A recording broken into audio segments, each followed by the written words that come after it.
Good evening to my lecturer, Dr. Ng Eugene. My name is Nur Amanina binti Muhammad Samsuri. My matric number is MC2305223-63.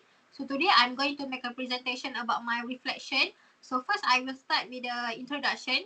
So the purpose of this presentation is to reflect and analyze my teaching experience, focusing on integrating reading and writing skill.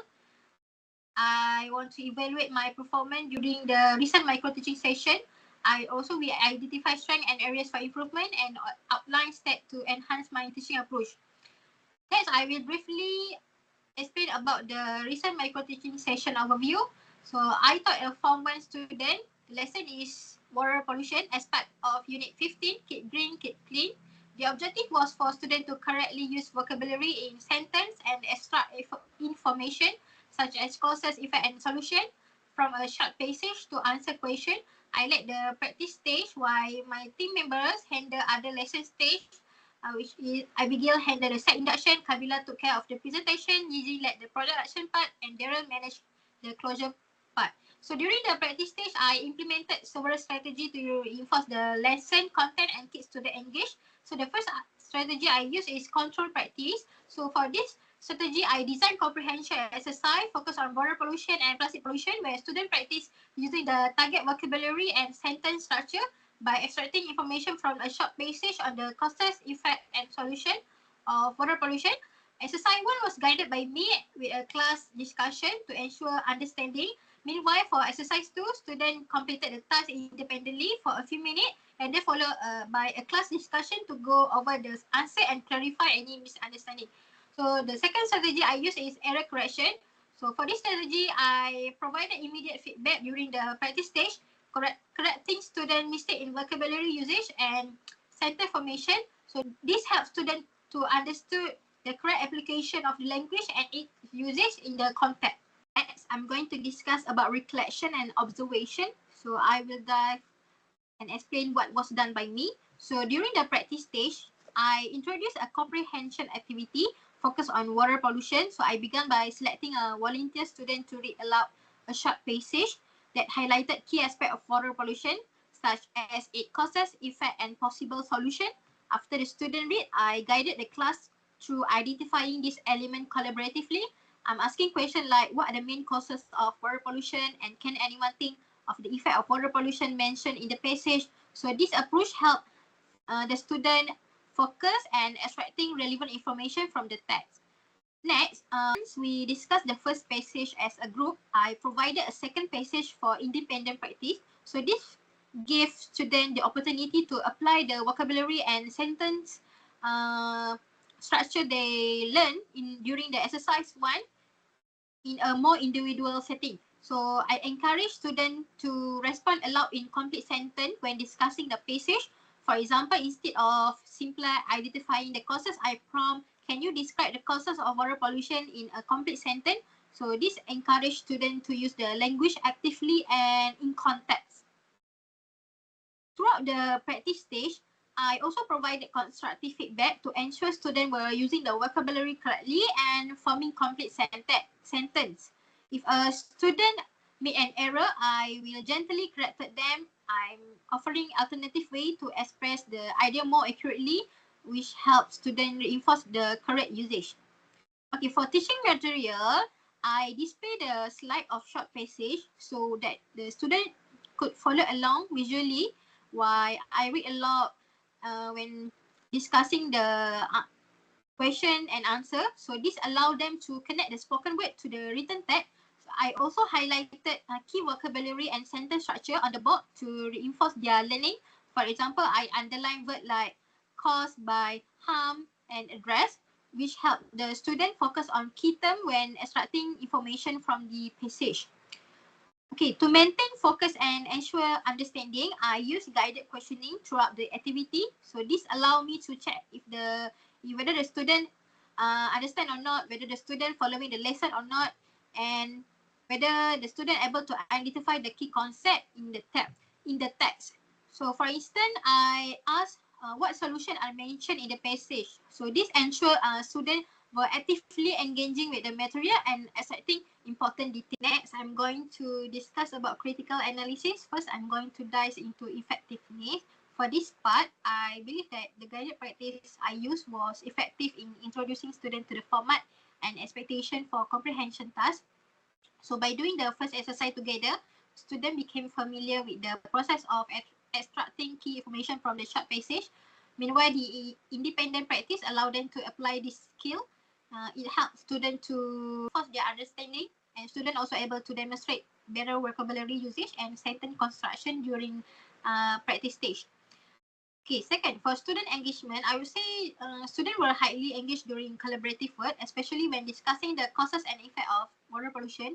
However, some hesitated during independent practice, possibly due to a lack of confidence in using the language. So the students who actively participated show improved sentence construction. So they speak a lot many answers. They suggest many answers. So they were gaining more comfort in forming complete sentence. Okay, last but not least, respond to the challenge. Okay, during the lesson, I noticed some students struggle with sentence structure. Okay, to address this, I provided example and encouraged them to answer in complete sentence. It reinforced the importance of proper sentence formation.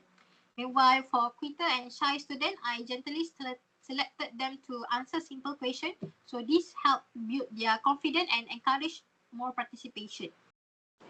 Next point, strength and weaknesses. So for my strength, I believe I demonstrated several strengths during the simulated session. First, I provided clear and structured guidance during the collaborative activity, which helped students understand the task and feel confident in their contribution. I also made effective use of scaffolding, gradually building student confidence before transitioning to independent work.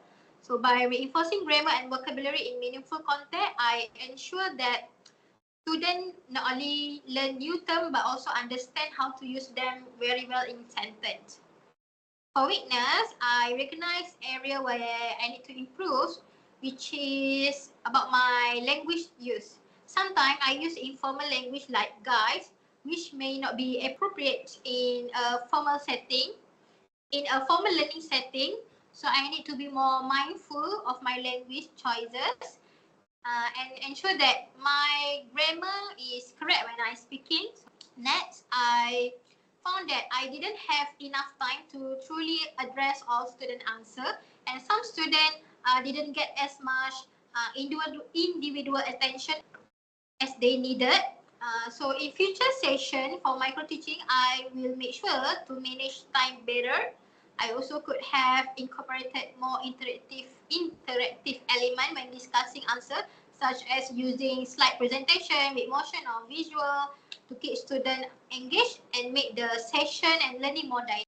Impact on student and adaptation. So I will talk about impact on student first. I would say my teaching approach had a significant impact on the student. So the comprehension exercise was particularly effective in helping students strengthen both their comprehension and sentence construction skill. So by working through the passage together, students learn how to extract key information and use vocabulary in context, which is crucial for their overall language development.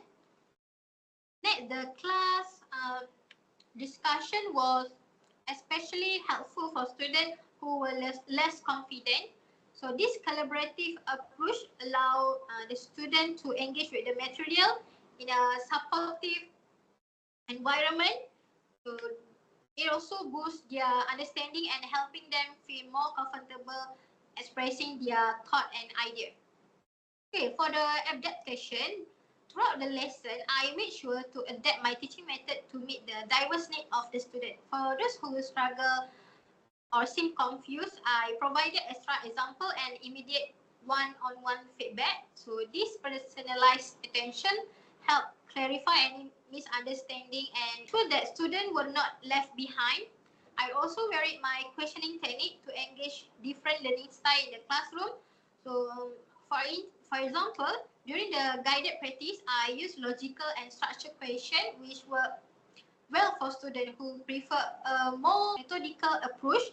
So by adapting my questioning style and providing individualized support, I ensure that all students, regardless of their learning style or confidence level, were able to participate fully and make meaningful progress.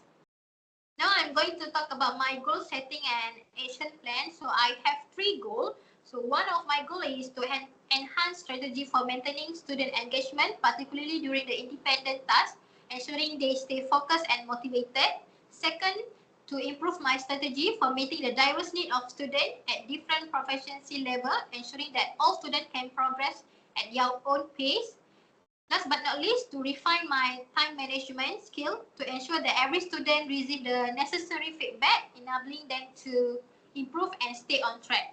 Okay, to achieve both goals that I said just now, I plan to take several actions. First, I will incorporate more dynamic activities such as pair sharing exercise and digital tools like quizzes to make lesson more interactive and engaging.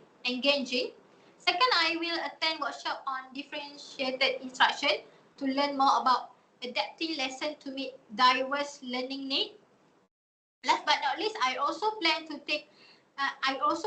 seek feedback from mentors, particularly my lecturers and teaching colleagues, to refine my strategy for time allocation, student engagement, and differentiation in future lessons.